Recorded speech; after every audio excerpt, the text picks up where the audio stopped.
Había dos hombres en Jerusalén que creían tener el control de todo. Controlaban el templo, controlaban al pueblo, controlaban los ingresos del sistema religioso más poderoso del mundo antiguo. Sus nombres eran Anás y Caifás, y en el año 36 de Cristo, el mismo año en que Roma les arrebató el poder para siempre, el mundo que habían construido sobre cálculos humanos y ambición sacerdotal, se derrumbó sin posibilidad de reconstrucción. Lo que la historia registra sobre el fin de estos dos hombres no es solamente el colapso de dos carreras políticas. Es la demostración silenciosa, pero absoluta, de que ningún trono humano, por más sagrado que parezca, puede sostenerse cuando se levanta en contra del propósito eterno de Dios. Para entender lo que le sucedió a Anás y a Caifás, es necesario entender primero quiénes eran realmente, porque la historia oficial que muchos conocen es solo la superficie de algo mucho más profundo y mucho más oscuro. Anás había sido sumo sacerdote desde el año 6 d.C. hasta el 15 d.C., cuando fue destituido por el gobernador romano Valerio Grato. Pero aquí está el dato que cambia todo. En el sistema judío de la época, el cargo de sumo sacerdote era considerado vitalicio según la ley de Moisés. Roma podía deponer a un hombre, pero para el pueblo y para las estructuras de poder del templo, Anás nunca dejó de ser el sumo sacerdote legítimo, y esa grieta entre la legalidad romana y la autoridad religiosa percibida fue exactamente la grieta que Anás supo explotar durante décadas. Después de su deposición formal, 5 de sus hijos ocuparon el cargo de sumo sacerdote en diferentes momentos, y su yerno Caifás lo sostuvo durante 18 años consecutivos, del 18 al 36 d.C., el periodo más largo de cualquier sumo sacerdote bajo el dominio romano. Eso no era coincidencia. Era una dinastía cuidadosamente construida, mantenida a través de negociaciones con Roma, de alianzas estratégicas y de un control casi absoluto sobre las estructuras económicas del templo. Cuando el Evangelio de Juan describe el momento en que Jesús fue arrestado en el huerto de Getsemaní, registra algo que los otros evangelios no mencionan con el mismo énfasis, que Jesús fue llevado primero ante Anás, antes de comparecer ante Caifás. Juan 18:13 dice con precisión, «Y le llevaron primeramente a Anás, porque era suegro de Caifás, que era sumo sacerdote aquel año». Esta visita a Anás antes del juicio formal no era un protocolo casual. Era el reconocimiento implícito de que, aunque Caifás tenía el título oficial, Anás era la verdadera mente detrás del poder. Era el patriarca de la familia que gobernaba el templo, el hombre cuya aprobación era necesaria antes de que cualquier decisión de consecuencias mayores pudiera ejecutarse. El arresto de Jesús no fue una reacción espontánea del sistema religioso. Fue una operación planificada, y Anás estaba en el centro de esa planificación. Antes de continuar, hay algo importante que quiero compartir contigo, porque este momento en la historia tiene una dimensión que va mucho más allá de lo académico. Anás y Caifás representaban algo que no era solo un problema de su época, la posibilidad de que la religión se convierta en una estructura de control que aleja a las familias de la presencia real de Dios. Hoy, muchos hogares están enfrentando exactamente eso, una deriva espiritual silenciosa donde las formas religiosas están presentes, pero la autoridad de Dios se ha ido perdiendo poco a poco. Si sientes que algo así está ocurriendo en tu hogar, en el enlace de la descripción y en el comentario fijado, encontrarás algo que puede ayudarte a recuperar esa autoridad y proteger a los tuyos. No lo dejes pasar. El sistema económico que Anás había construido dentro del templo era uno de los más sofisticados y lucrativos del mundo antiguo en esa región. Las fuentes históricas de la época describen los llamados bazares de Anás, tiendas que operaban dentro del atrio del templo y que tenían el monopolio sobre la venta de animales para los sacrificios y sobre el cambio de moneda. Todo peregrino que llegaba a Jerusalén para las fiestas debía pagar el impuesto del templo en moneda de Tiro, la única aceptada para ese propósito, lo que significaba que debía cambiar su dinero en los puestos autorizados, a tasas de cambio que favorecían enormemente a los operadores del sistema, y esos operadores respondían directamente a la familia de Anás. Era un negocio inmenso, protegido por la autoridad religiosa y legitimado por la teología del sacrificio. Cuando Jesús entró al templo y volcó las mesas de los cambistas, no estaba haciendo un gesto simbólico de pureza espiritual solamente. Estaba atacando directamente la fuente de ingresos de la familia más poderosa de Jerusalén. Y ese ataque fue, desde la perspectiva de Anás, imperdonable. Juan 2:16 registra las palabras de Jesús en ese momento con una claridad que todavía resuena a través de los siglos. Y dijo a los que vendían palomas: «Quitad de aquí esto, y no hagáis la casa de mi padre casa de mercadería». La casa de mi padre. Jesús estaba reclamando una autoridad sobre el templo que Anás y Caifás nunca reconocerían, porque reconocerla significaba admitir que su propio control era ilegítimo. Y esa tensión entre la autoridad divina y la autoridad construida por el hombre fue el motor de todo lo que vino después.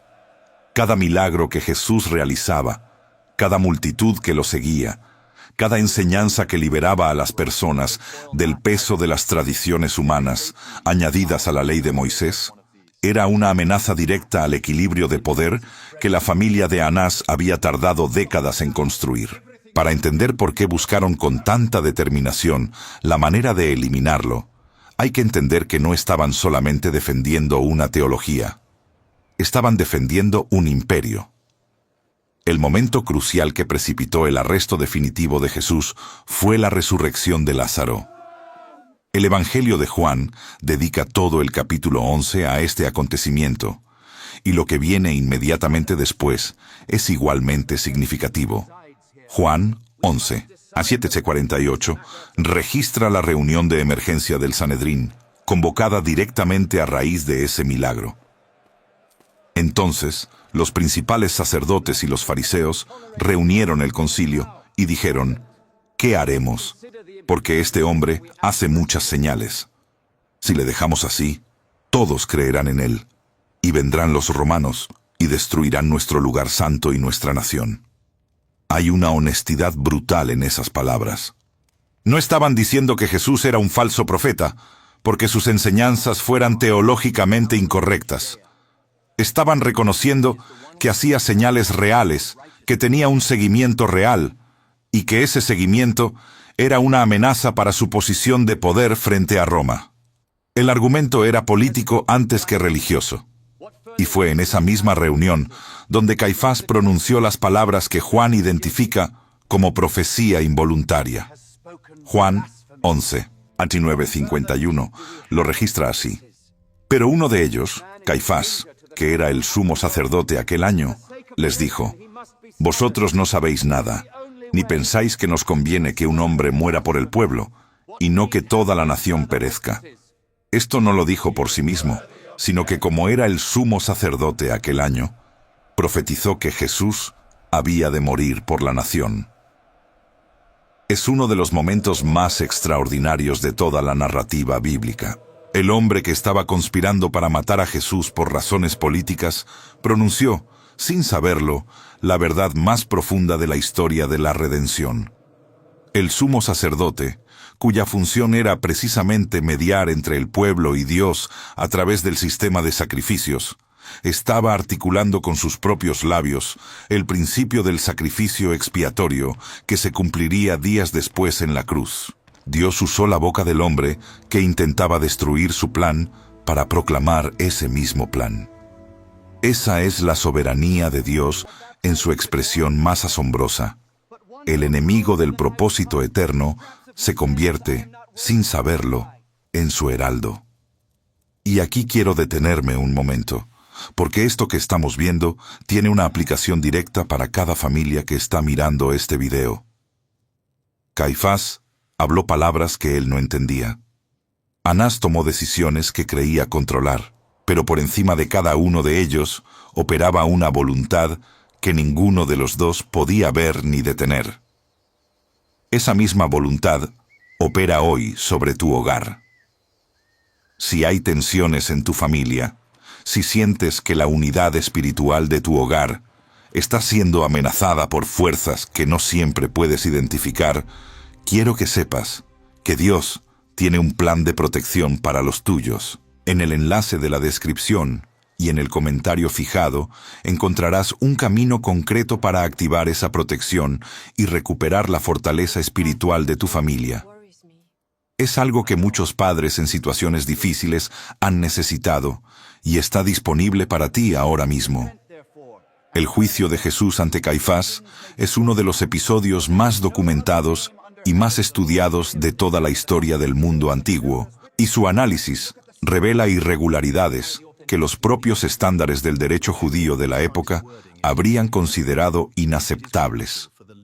La Misná, que aunque fue compilada en su forma escrita algunos siglos después, preserva tradiciones legales que ya estaban establecidas en el período del Segundo Templo, establece con claridad que los juicios capitales no podían celebrarse de noche, que debían tener lugar en la sala del Sanedrín dentro del recinto del templo, que requerían un período de deliberación antes de pronunciar sentencia, y que no podían celebrarse en vísperas de una fiesta.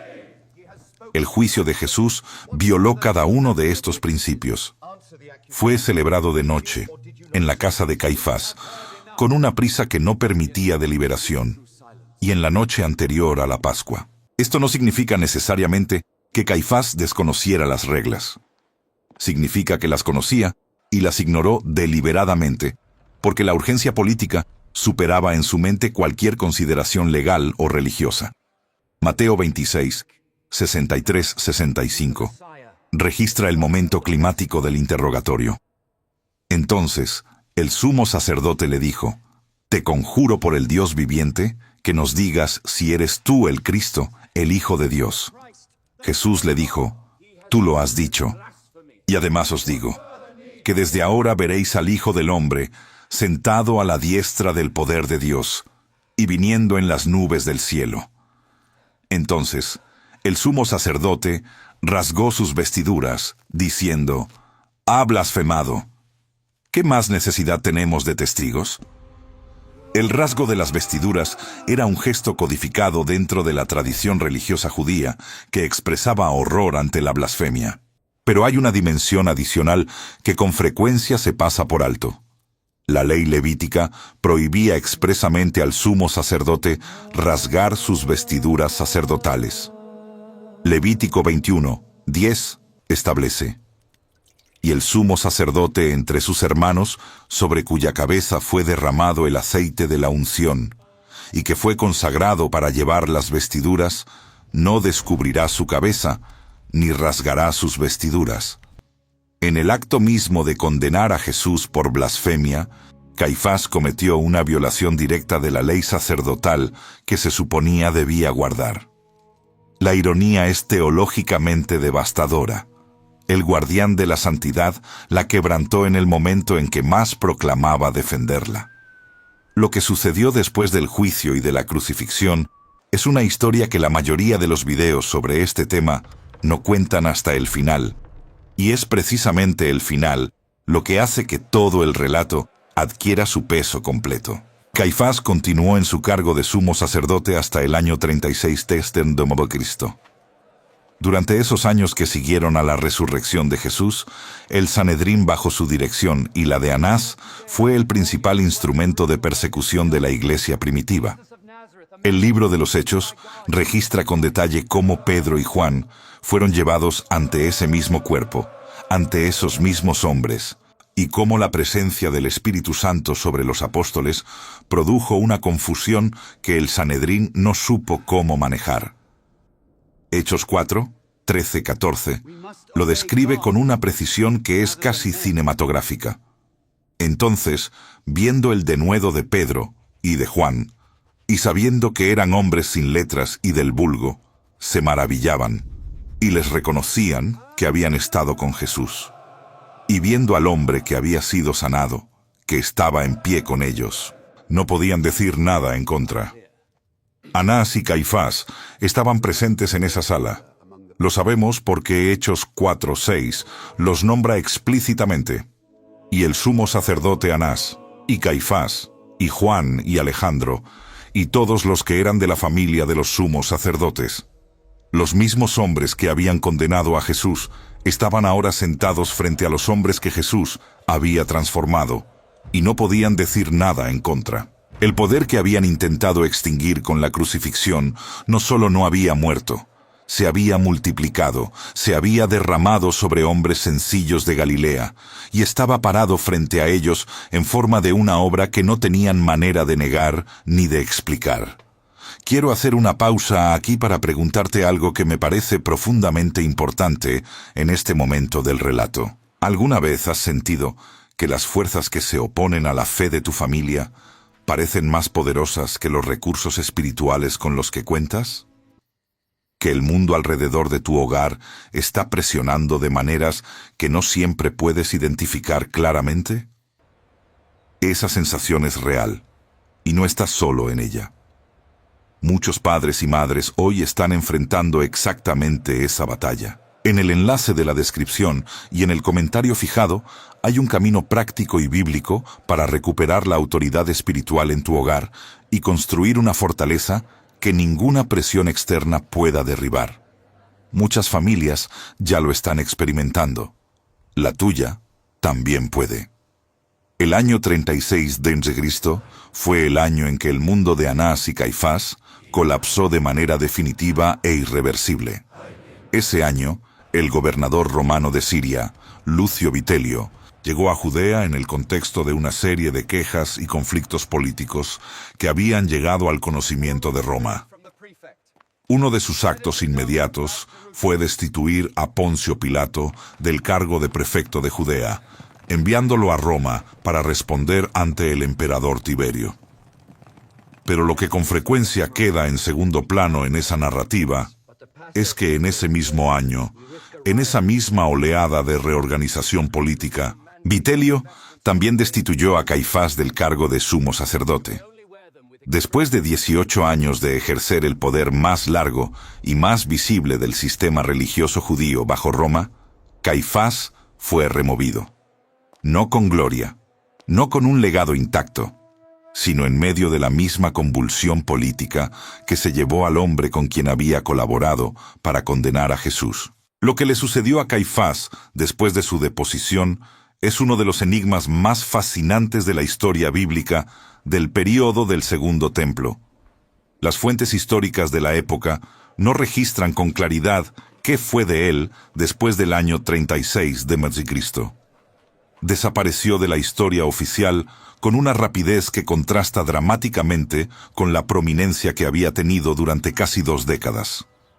Pero en 1990, en el sur de Jerusalén, los trabajadores de construcción que abrían una carretera descubrieron accidentalmente una cámara funeraria que resultó ser un osario del período del Segundo Templo. Dentro de esa cámara había 12 osarios, y el más ornamentado de todos tenía inscrito en arameo el nombre Yosef Bar Cayafa, que significa José hijo de Caifás. El Nuevo Testamento lo llama simplemente Caifás, pero los registros de Flavio Josefo confirman que el nombre completo del sumo sacerdote era José Caifás. Dentro de ese osario se encontraron los huesos de 6 personas, incluyendo los de un hombre de aproximadamente 60 años. Ese hombre, según la evidencia disponible, era muy probablemente el mismo sumo sacerdote que había presidido el juicio de Jesús.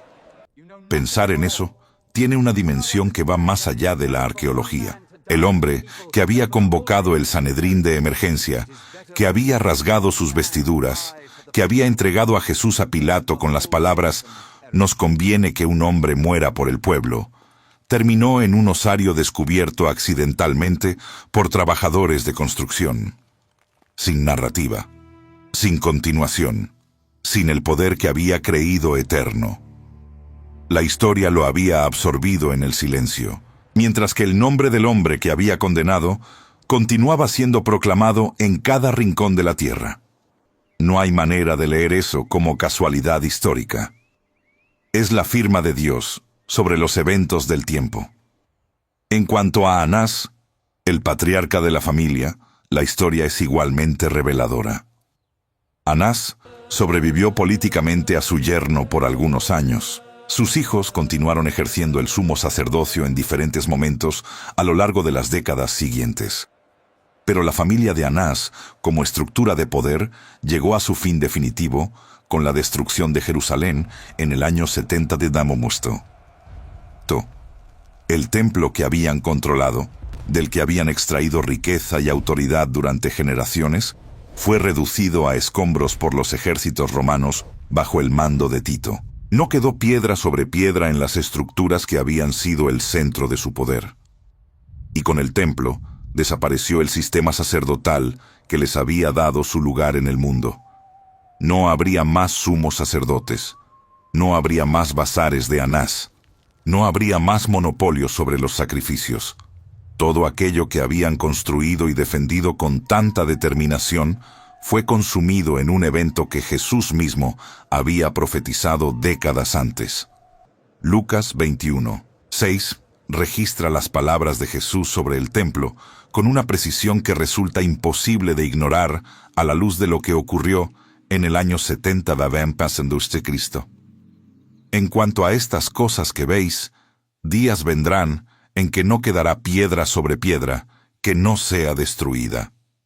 Jesús lo dijo delante de sus discípulos mientras contemplaban las estructuras magníficas del templo de Herodes, el mismo templo dentro de cuyos atrios había volcado las mesas de los cambistas, el mismo templo cuyo control había sido la fuente del poder de Anás y Caifás.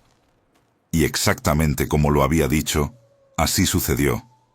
No fue una predicción vaga ni una advertencia genérica. Fue una palabra específica sobre un lugar específico que se cumplió con una exactitud que ningún cálculo humano podría haber anticipado. Y esa palabra fue pronunciada por el mismo hombre que Caifás había condenado por blasfemia. Hay un paralelismo que la historia construye sin que nadie lo haya planeado, y que solo se puede ver cuando se mira el conjunto completo del relato. Caifás rasgó sus vestiduras sacerdotales en el momento de condenar a Jesús. En el mundo del simbolismo religioso judío del período del Segundo Templo, rasgar las vestiduras del sumo sacerdote tenía una dimensión que iba más allá del gesto individual. Era la ruptura visible de la intercesión. El sumo sacerdote era el mediador entre el pueblo y Dios, y sus vestiduras eran el símbolo visible de esa función mediadora. Al rasgarlas, Caifás estaba, sin saberlo, representando simbólicamente el fin del antiguo sistema sacerdotal. Y el velo del templo que se rasgó de arriba abajo en el momento de la muerte de Jesús, según lo registran los evangelios de Mateo, Marcos y Lucas, completó esa imagen de manera que ninguna mente humana podría haber orquestado.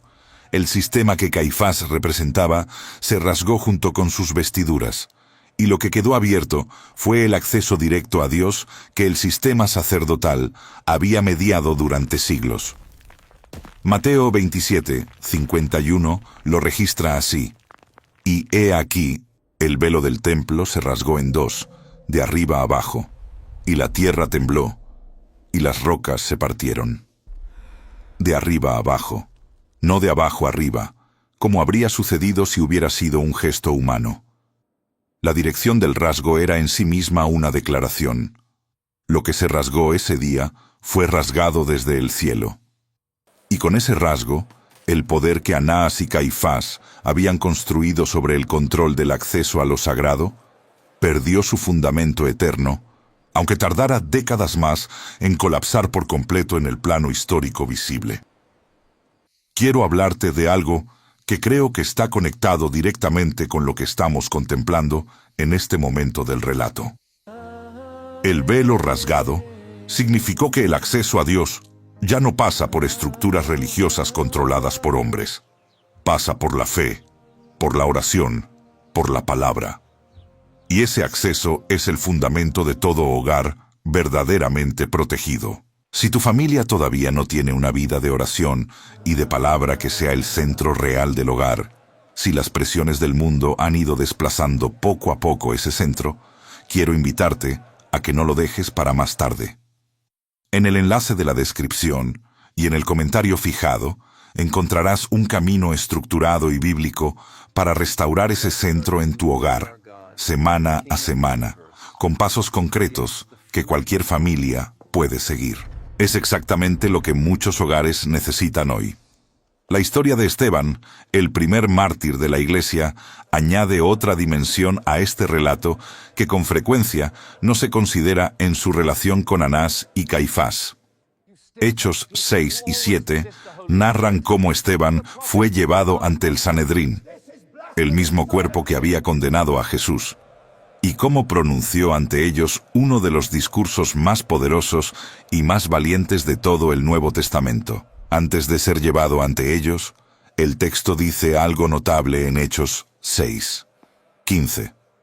Entonces todos los que estaban sentados en el concilio, al fijar los ojos en él, vieron su rostro como el rostro de un ángel.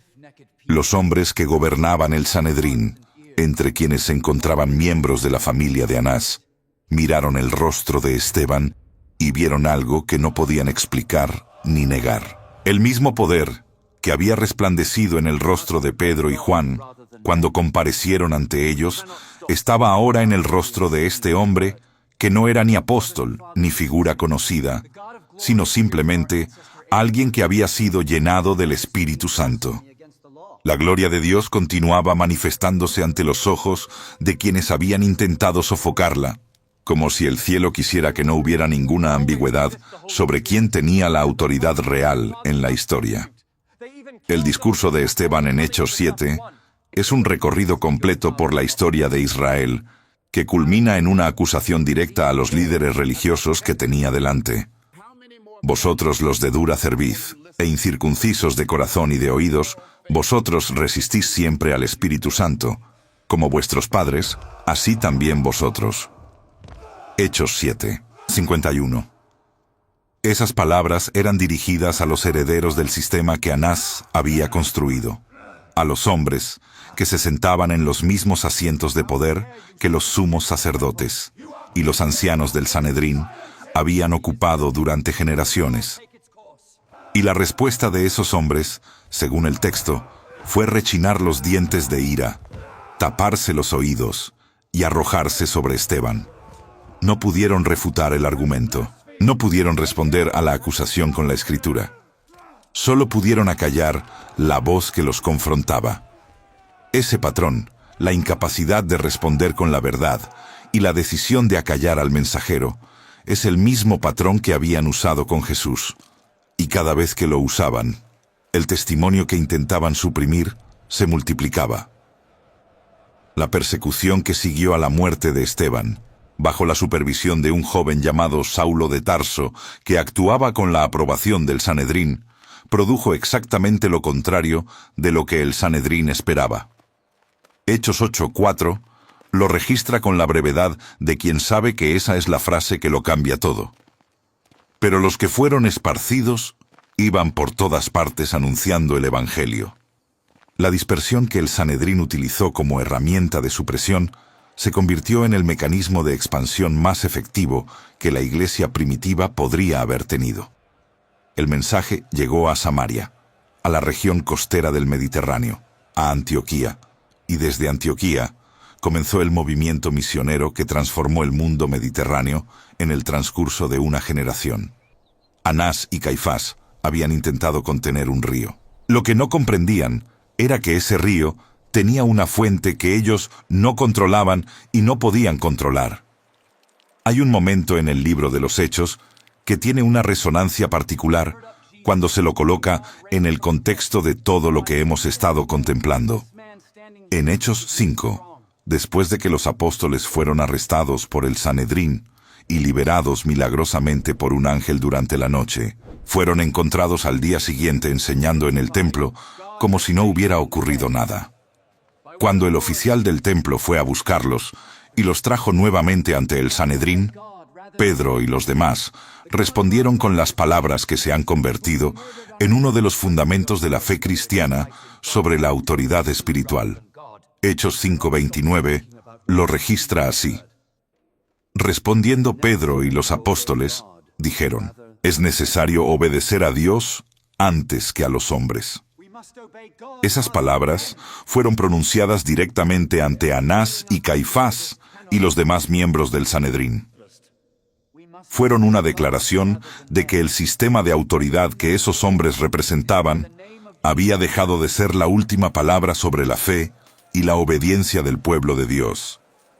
Y la incapacidad del Sanedrín de responder efectivamente a esa declaración, la intervención providencial que sacó a los apóstoles de la prisión, la presencia del templo como escenario de su testimonio continuo, todo eso eran señales acumulativas de que el poder estaba siendo transferido. Quiero que te detengas un momento y consideres lo que significa este relato para tu propia vida y para la vida de los que amas. Anás y Caifás construyeron toda su identidad, toda su seguridad y todo su poder sobre un sistema que parecía eterno y que era en realidad profundamente frágil. Lo que los destruyó no fue una fuerza militar ni una conspiración política. Fue el simple avance del propósito de Dios que siguió su curso con la misma indiferencia hacia los obstáculos humanos con que el sol sigue su camino sin pedir permiso a las nubes. Y quiero preguntarte algo de corazón, algo que me gustaría que respondieras en los comentarios.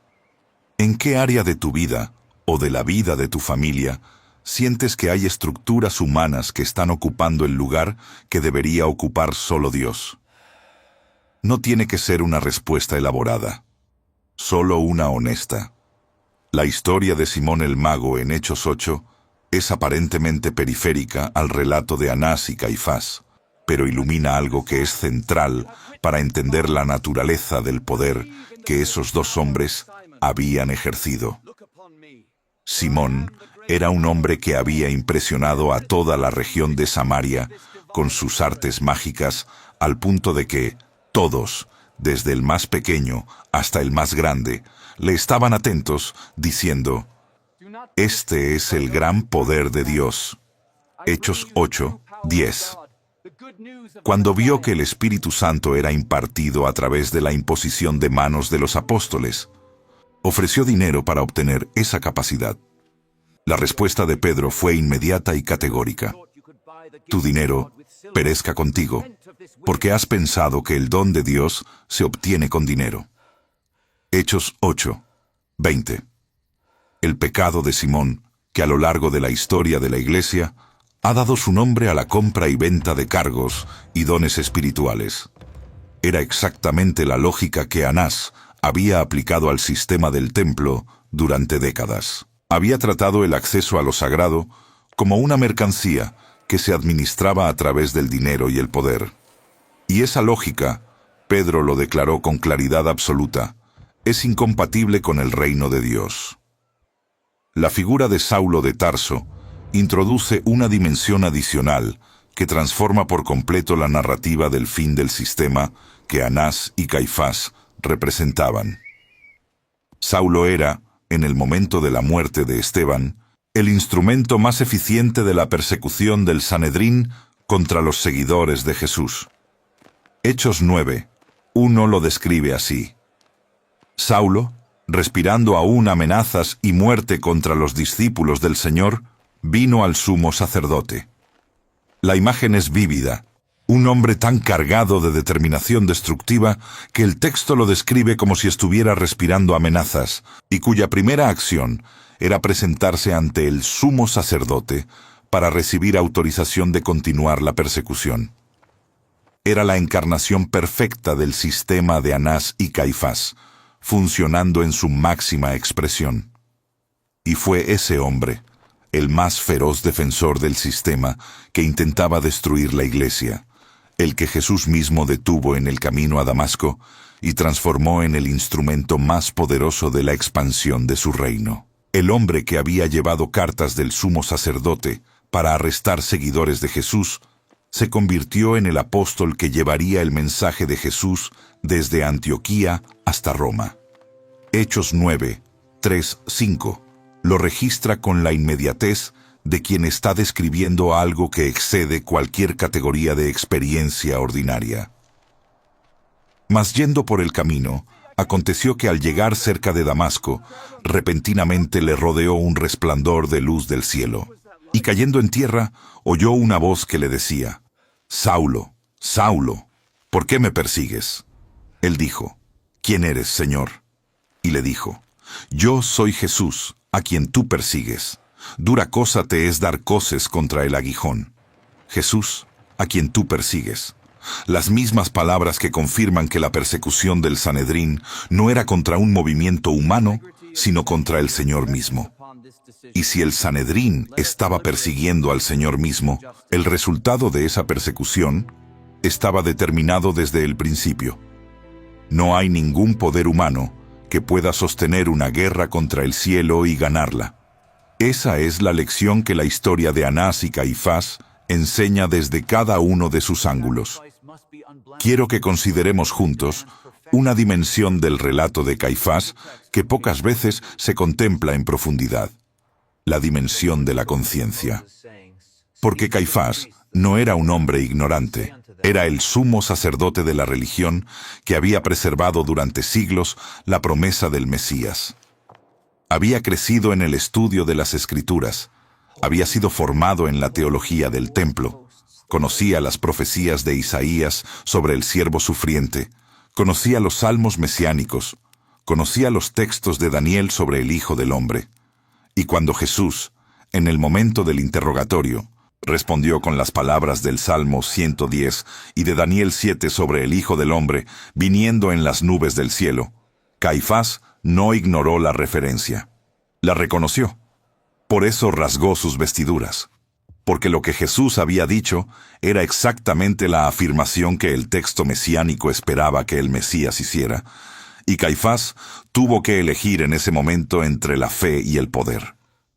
Eligió el poder. Y esa elección lo definió para la eternidad.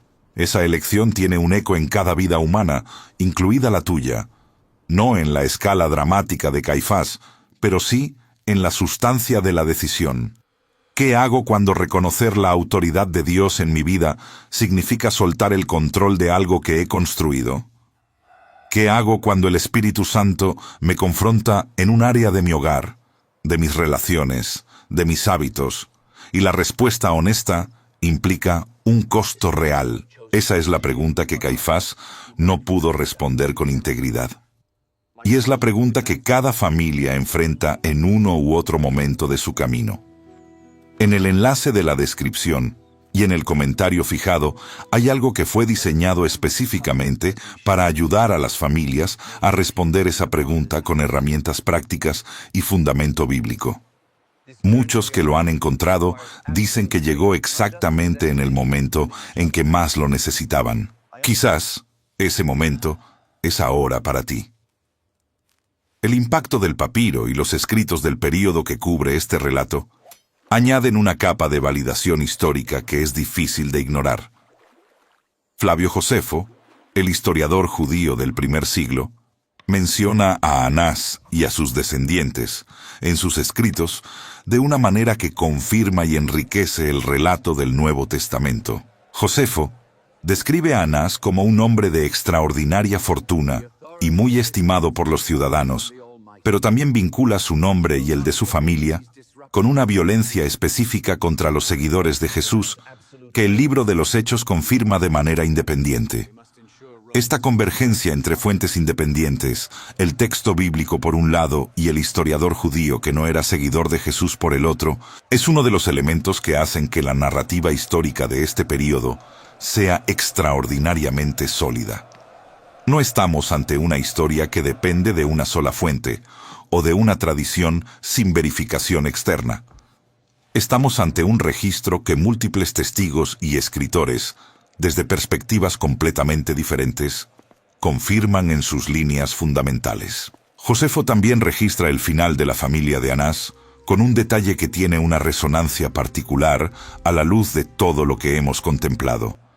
Describe cómo, en el período que precedió a la destrucción de Jerusalén, en el año 70 d.C., los propios habitantes de la ciudad habían llegado a ver a los sumos sacerdotes de la familia de Anás como una carga opresiva y corrupta. El mismo pueblo que esas estructuras religiosas decían representar y proteger, las rechazaba con una intensidad que reflejaba décadas de acumulación de agravios.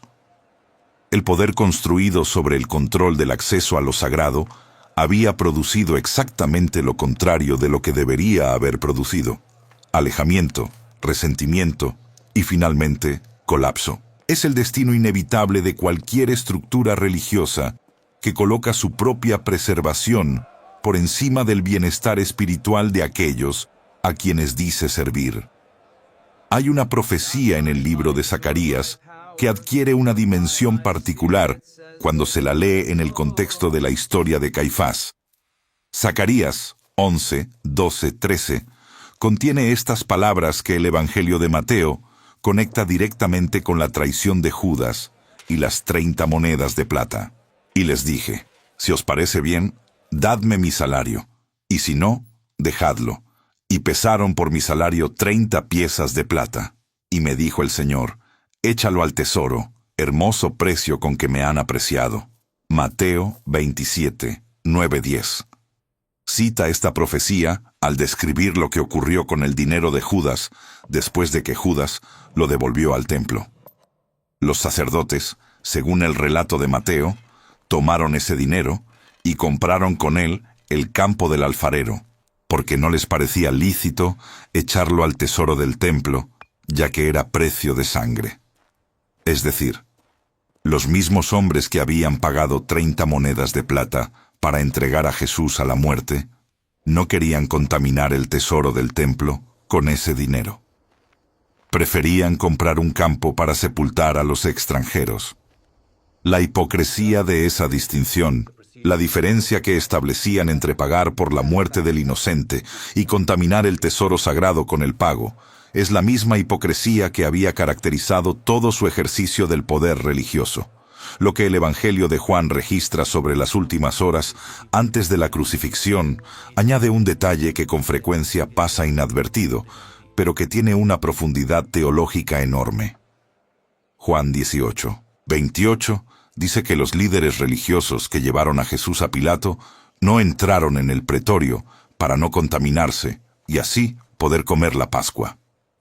En el mismo momento en que estaban orquestando la muerte del inocente, en que estaban ejerciendo una presión sobre el gobernador romano para que condenara a un hombre que el propio gobernador había declarado sin culpa, se preocupaban por no contaminarse ritualmente para poder comer la Pascua esa noche. Es una de las imágenes más reveladoras de toda la narrativa bíblica. La contaminación que evitaban era exterior y ceremonial. La contaminación en la que estaban sumergidos era interior y moral. Y esa inversión, el cuidado meticuloso por la forma exterior de la santidad, mientras se pisotea la sustancia de la justicia, es exactamente el patrón que Jesús había denunciado en sus enseñanzas sobre los fariseos y los escribas. A lo largo de todos estos años que siguieron a la resurrección, mientras el Sanedrín intentaba contener el crecimiento de la Iglesia, y mientras Caifás ejercía sus últimos años de poder, el mundo espiritual estaba siendo reorganizado alrededor de una realidad que esos hombres no podían ver y que ninguna estrategia política podía afectar. El Espíritu Santo que Jesús había prometido a sus discípulos antes de la crucifixión, el Paráclito, que vendría a guiarlos a toda verdad, había sido derramado en Pentecostés sobre 120 personas en el aposento alto. Y desde ese derramamiento, el poder que había sostenido el ministerio de Jesús no había disminuido. Se había multiplicado, se había distribuido, se había encarnado en cada creyente que recibía ese mismo espíritu. Para el año 36 de Cristo, cuando Caifás fue depuesto de su cargo, Había miles de creyentes en Jerusalén y comunidades de fe establecidas en Samaria, en la costa mediterránea y en Antioquía. Lo que Anás y Caifás habían intentado matar era ahora más vivo, más extenso y más irresistible que en cualquier momento durante el ministerio terrenal de Jesús. Quiero hablarte directamente ahora, porque creo que hay algo en este relato que Dios quiere que escuches, no solo con el intelecto, sino con el corazón. Anás y Caifás tenían acceso a todo el conocimiento religioso disponible en su época. Conocían las Escrituras. Presidían las instituciones sagradas. Tenían el título, el cargo, la vestimenta y la autoridad reconocida. Y sin embargo, no reconocieron a Dios cuando Dios estuvo parado frente a ellos en forma humana. No porque les faltara información, sino porque habían permitido que el poder, el dinero y el control reemplazaran la sensibilidad espiritual que les habría permitido ver. Esa advertencia no es solo para ellos, es para cada uno de nosotros. Es para cada hogar donde la religiosidad visible puede estar conviviendo con una sordera espiritual que nadie quiere nombrar. En el enlace de la descripción y en el comentario fijado encontrarás algo que fue construido específicamente para ayudar a las familias a recuperar esa sensibilidad, a abrir los oídos espirituales del hogar antes de que sea demasiado tarde para reconocer lo que Dios está diciendo. No lo postergues. El momento es ahora. La figura de Gamaliel, el fariseo sabio que intervino ante el Sanedrín cuando los apóstoles fueron arrestados por segunda vez, aporta al relato una perspectiva que ilumina la fractura interna dentro de la élite religiosa. Gamaliel, según Hechos 5:34, era un fariseo llamado Gamaliel, doctor de la ley, venerado de todo el pueblo. Y su consejo al Sanedrín fue notable por su lucidez. Y ahora os digo, apartaos de estos hombres y dejadlos, porque si este consejo o esta obra es de los hombres, se desvanecerá. Mas si es de Dios, no la podréis destruir. No seáis tal vez hallados luchando contra Dios. Hechos 5, 38, 39. Gamaliel no era un seguidor de Jesús, era un líder del mismo sistema que Anás y Caifás controlaban. Pero tenía suficiente honestidad intelectual y suficiente profundidad teológica como para reconocer que había una posibilidad que el Sanedrín no estaba considerando, que lo que veían delante de ellos pudiera ser de Dios. Y si era de Dios, el problema no era de los apóstoles, era del Sanedrín. Esa advertencia fue ignorada, y la historia demostró con exactitud que Gamaliel tenía razón. El año 70 de Cristo fue el sello final sobre la historia de Anás y Caifás, aunque ninguno de los dos lo viviera para verlo en persona. La destrucción del templo de Jerusalén por los romanos fue el colapso definitivo de todo el sistema sobre el que habían construido su mundo. No quedó el templo. No quedó el sistema de sacrificios. No quedó el sacerdocio levítico en funciones. No quedó el Sanedrín. No quedó el mercado de los cambistas, ni los bazares de Anás. Todo aquello que habían defendido con tanta determinación, todo aquello por lo que habían condenado a Jesús, fue reducido a ruinas en un período de pocos meses. Y mientras esas ruinas humeaban, en cada rincón del mundo mediterráneo y más allá, en ciudades que Anás y Caifás nunca habrían podido imaginar, las comunidades de seguidores de Jesús se reunían. Leían las cartas que el antiguo perseguidor Saulo, ahora Pablo, había escrito desde las prisiones y desde los caminos, y celebraban la memoria de aquel a quien el sumo sacerdote había condenado por blasfemia. Jesús había dicho, según Juan 2:19, en las mismas instalaciones del templo y en el contexto de haber volcado las mesas de los cambistas: destruid este templo, y en 3 días lo levantaré. Los que lo escucharon pensaron que hablaba del edificio, y Juan aclara que hablaba del templo de su cuerpo. Pero hay una dimensión de esa declaración que va más allá de la referencia inmediata a su muerte y resurrección. Es la afirmación de que el verdadero templo, el verdadero lugar donde Dios habita y donde se produce el encuentro entre lo humano y lo divino, no era el edificio de piedra que Herodes había construido y que Anás y Caifás administraban. Era él mismo. Y a través de él, cada creyente que recibía su espíritu se convertía en templo del Dios viviente. Primera de Corintios 6:19 lo expresa con una claridad que redefine completamente lo que significa lo sagrado. ¿O ignoráis que vuestro cuerpo es templo del Espíritu Santo, el cual está en vosotros, el cual tenéis de Dios, y que no sois vuestros?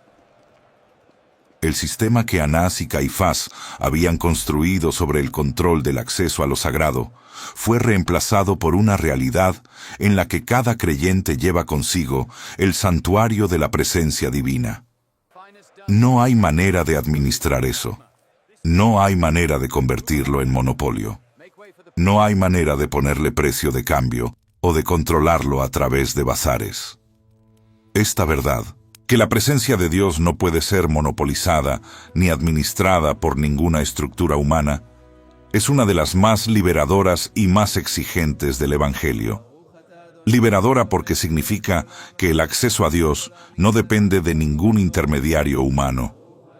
Exigente porque significa que cada creyente, cada familia que lleva ese nombre, lleva también la responsabilidad de custodiar ese templo. Y esa custodia empieza en el hogar. El hogar es el primer templo.